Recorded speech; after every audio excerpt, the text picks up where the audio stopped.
역대상 15장 제가 세 군데를 읽습니다. 1절부터 4절, 12절부터 17절, 그리고 끝에 가서 25절부터 29절 읽도록 하겠습니다.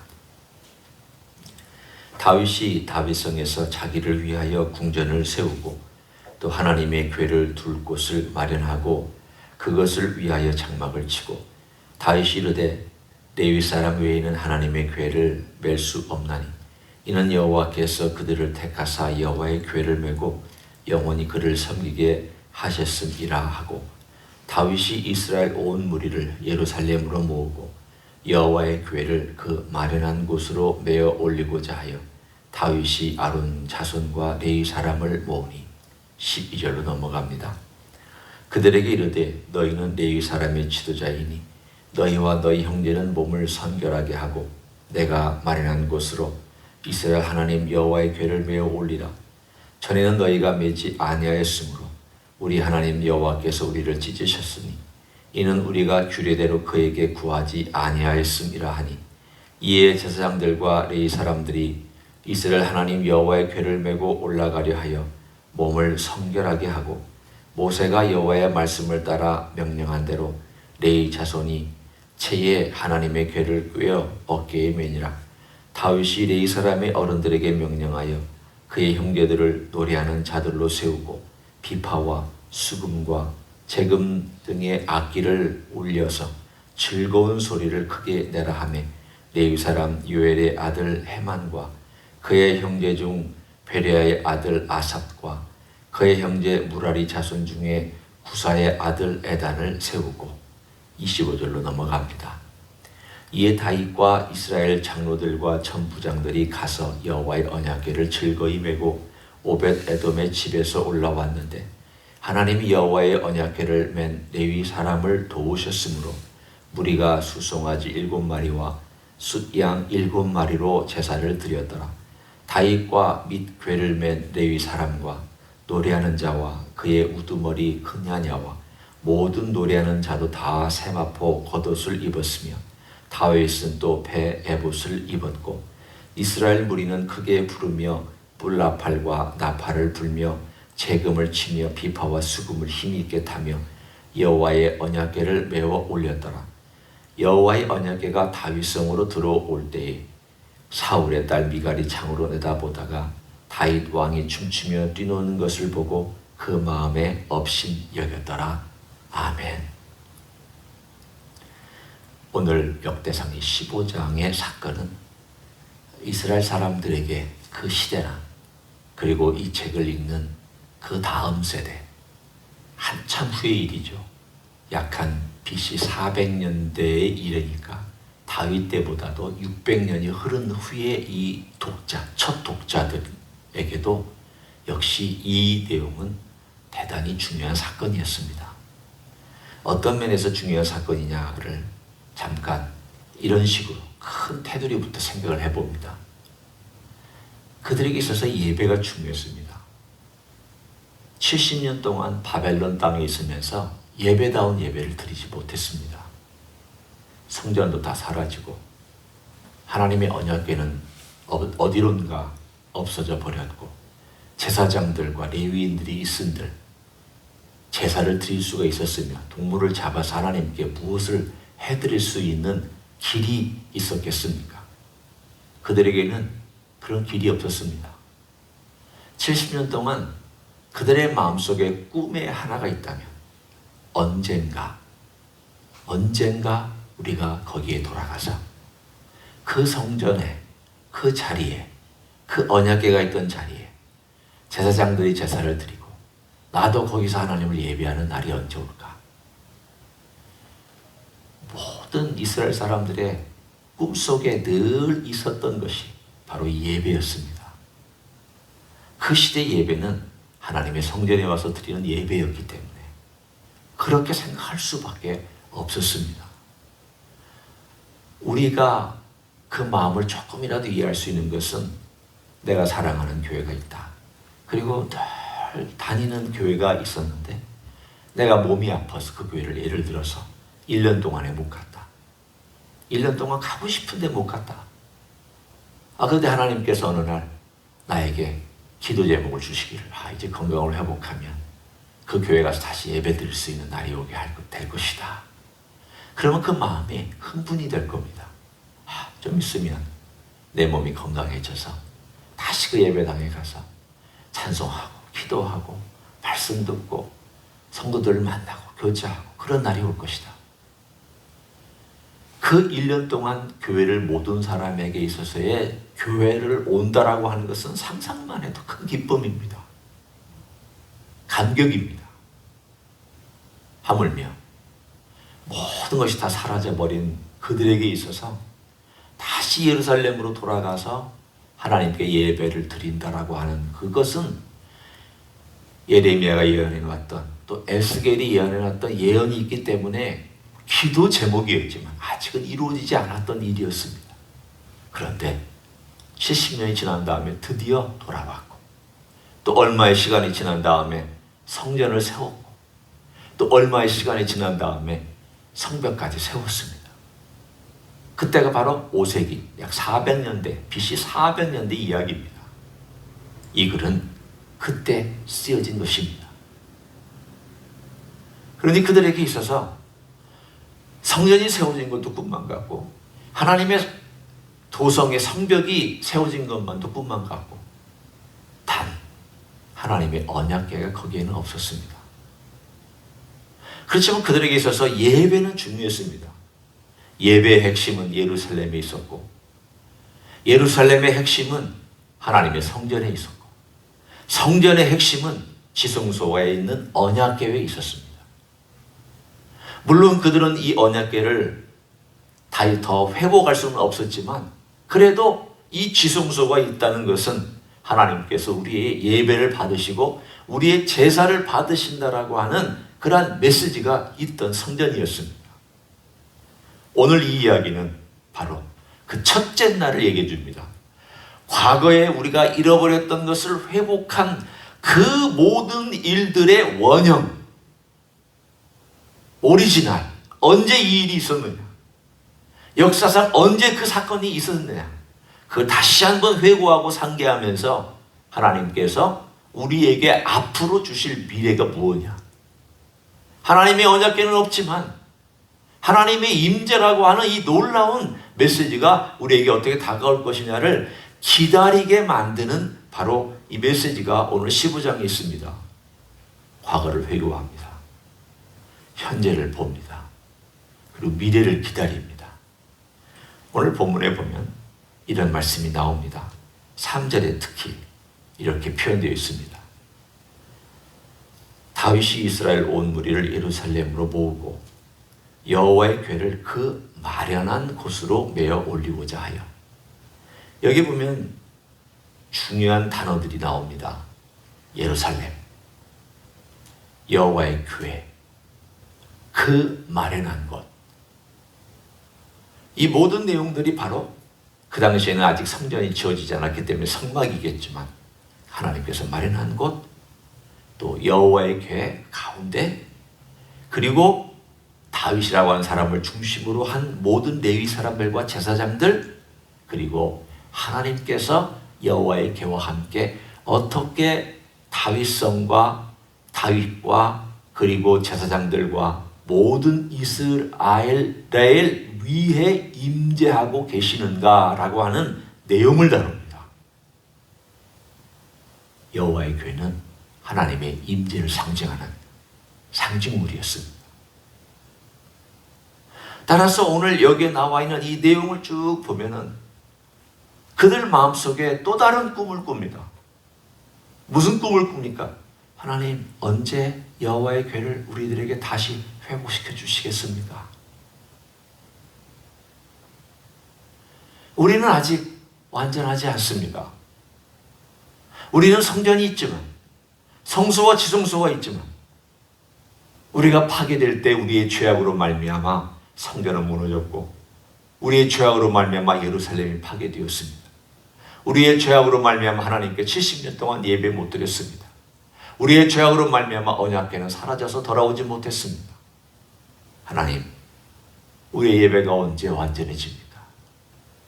그들은 제사 드릴 때마다 그들의 제목 가운데 드렸던 제목은 언제 이 놀라운 완성이 돌아올까? 언제 이루어질까? 언제 일이 이루어졌습니까?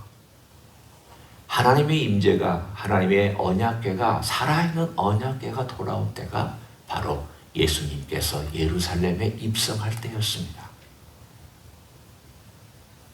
오늘의 이 입성하는 사건은 예수님께서 갈릴리에서 3년 동안 거의 시간을 보내다가 마지막 때에 제자들을 데리고 호산나라고 하는 소리를 들으면서 호산나 호산나 찬양을 들으면서 예루살렘에 들어갔던 그때를 우리들에게 보여줍니다. 미리 보여주는 사건입니다. 사람들이 이 사건 속에서, 그리고 시편의 사건 속에서 메시아가 오시면 이 모든 것들을 완성해 주실 것이다. 메시아가 오시면 하나님께서 이 땅을 다스리는 놀라운 임재가 우리 가운데 일어날 것이다. 하나님의 나라, 이 땅 위에 있는 하나님의 나라가 이루어질 것이다. 이것을 사람들의 마음에 열망하고 있었습니다. 그 시대에 메시아를 기다리고 있었던 메시아 대망의 사건은 바로 이 사건하고도 연결되어 있습니다. 드디어 다윗의 자손이 와서 완성하는 그림을 우리들에게 줄 것이다. 물론 하나님과 예수님께서 그린 그림과 인간이 그린 그림은 달랐습니다. 그러나 간절히 바라는 마음은 정말 간절했습니다. 그렇기 때문에 메시아 다윗의 자손이여, 다윗의 자손이여라고 그렇게 외쳤던 많은 환자들과 병자들, 다윗의 자손이여 나를 불쌍히 여기소서, 다윗의 자손이여 나를 불쌍히 여기소서. 왜? 이 일을 이룰 분이라는 것을 기대하는 표현이기 때문입니다. 예수님은 하나님의 언약궤 정도가 아닙니다. 제사장들이 어깨로 메었던 하나님의 언약궤 정도가 아니라 살아있는 하나님의 임재로 그 땅을 걸어서 본인이 어린 나귀 새끼를 타고 예루살렘으로 입성하셨던, 왜 입성하셨습니까? 여기서 하나님의 언약궤가 올라갔던 것은 지성소에 들어가서 안착하기 위해서 들어갔지만 예수님은 그러한 언약궤가 아니라 이 지성소와 성소를 가르고 있었던 그 휘장을 찢으시고 자기 육체를 찢으시고 하나님의 지성소로 들어갔던 분입니다. 왜? 여기에 머무시기 위해서가 아니라 이 모든 길을 열어서 사람들로 하여금 하나님 아버지 앞에 나올 수 있도록 자신의 육체를 찢어서 우리를 거기로 인도하시기 때문입니다. 오늘 이 사건은 예수님 사건을 보게 합니다. 이 사건을 보면서 왜 예수님께서 이 일을 행하셨을까? 십자가를 생각하고 예수님께서 십자가를 지신 걸 생각하면, 묵상하면 딱 떠오르는 게 한 가지가 있습니다. 아, 내가 죄인이구나. 우리가 왜 예수님의 십자가를 묵상하고 왜 사도행전 이전에 있는 마태, 마가, 누가, 요한복음을 보면서 예수님의 생애를 우리가 말씀 가운데 묵상을 해야 되느냐? 첫째는 예수님께서 그 목적을 위하여 이 땅에 오셨다는 것을 계속 강조하고 있기 때문입니다. 나는 살아있는 언약궤로 지성소로 들어가기 위해서 왔다. 그런데 나는 제사장의 어깨 위에서 온 게 아니라, 타고 온 게 아니라 연약한 나귀 새끼를 타고 입성했고 내 육체를 찢어서 나는 지성소에 들어갔다. 내가 들어간 것은 내가 거기에 머물기 위해서가 아니라 너희도 거기로 오게 하기 위해서 내가 피를 뿌려서 너희를 오게 한 것이다. 왜 피를 뿌렸느냐? 네가 죄인이니까. 네가 죄인이니까 못 오는 길, 내 피로 말미암아 네가 올 수 있도록 내가 열어놓은 길이다. 예수님의 십자가를 묵상하면 내가 죄인이라는 것이 절실하게 느껴집니다. 내가 죄인이구나. 내가 참혹한 죄인이구나. 내가 죄를 져서 우리 주님께서 이렇게 이 땅에 육체로 입고 오셔서 그러실 필요 없는 분이 기꺼이 자신의 육체를 찢어서 지성소로 들어가셨구나. 그리고 그 지성소로 나를 데리고 오시는 그 일을 행하셨구나. 오늘의 이 사건 통해서 우리는 다시 한번 십자가를 묵상하기 원합니다. 구약의 그림을 그려놓은 것은 신약의 그것이 완성되기를 위하여 그림을 그려놓은 것입니다. 밑그림을 그려놨습니다. 완전한 그림 그려놓지 않았습니다. 구약은 다 밑그림입니다. 어떤 그림을 보면 이런 그림이고 어떤 그림을 보면 저런 그림입니다.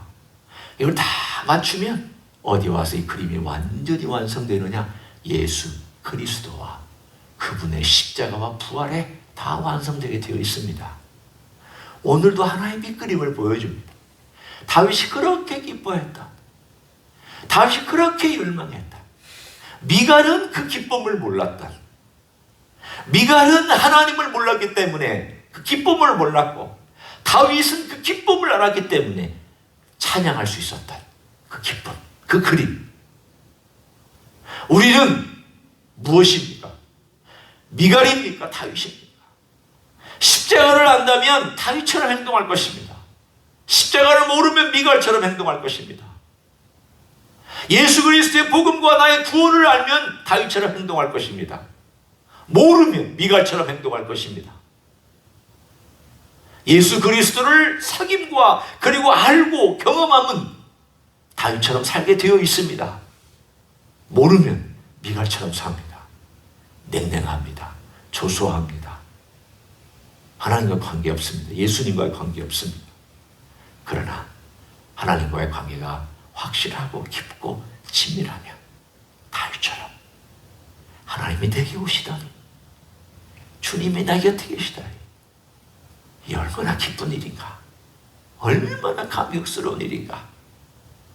이런 기쁨으로 하루하루 살아가실 줄로 믿습니다. 그런 놀라운 삶을 살아가시기를 예수님의 이름으로 간절히 축원합니다. 기도하겠습니다. 하나님 아버지 감사합니다. 하나님의 언약궤가 다윗성에 올라올 때에 그 지정된 장소 하나님의 지성소 안으로 왔습니다. 이것이 다윗에게는 너무 큰 기쁨이어서 춤추고 뛰놀고 자기의 옷이 벗겨진지도 모르고 들썩들썩거리며 하나님께 박수치고 노래하고 음악 소리에 맞춰서 춤을 췄던 그 놀라운 하나님과의 사랑에 빠졌던 다윗을 생각하며 감사를 드립니다. 하나님이 내 곁에 계시는데, 하나님이 나와 함께 하시는데, 하나님이 우리 가운데 계시는데 어찌 이런 기쁨이 없겠습니까?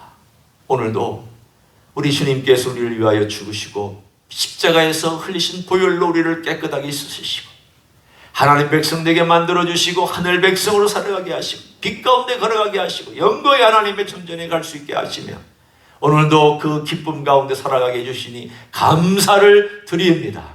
하루 동안도 우리 주님 때문에 감사하고 우리 주님 때문에 기뻐하고 주님 때문에 춤출 수 있고 노래할 수 있고 찬양할 수 있고 기도할 수 있는 하루가 될 수 있도록 축복하여 주시옵소서. 이제는 우리 구주 예수 그리스도의 은혜와 하나님 아버지의 극진하신 사랑과 성령 하나님 교통하심의 역사가 오늘도 우리 예수님 이 땅에 오셔서 우리를 위하여 십자가 지시고 죄인을 위하여 피 흘려 주시고 그 피로 죄인 용서해 주시고 하나님 자녀 만들어 주시고 하나님 백성 만들어 주시고 오늘도 주님께서 우리와 동행하시며 성령께서 우리 안에서 역사하신 이 놀라운 축복으로 인하여 오늘도 주님과 함께 생생한 기쁨으로 살아가기를 소원하는 이 자리에 참여한 모든 종들 위에와 주임대 희스교회 위에와 이민교회들과 한국교회들과 선교사님들 위에 이제로부터 영원히 함께 하실지어다. 아멘.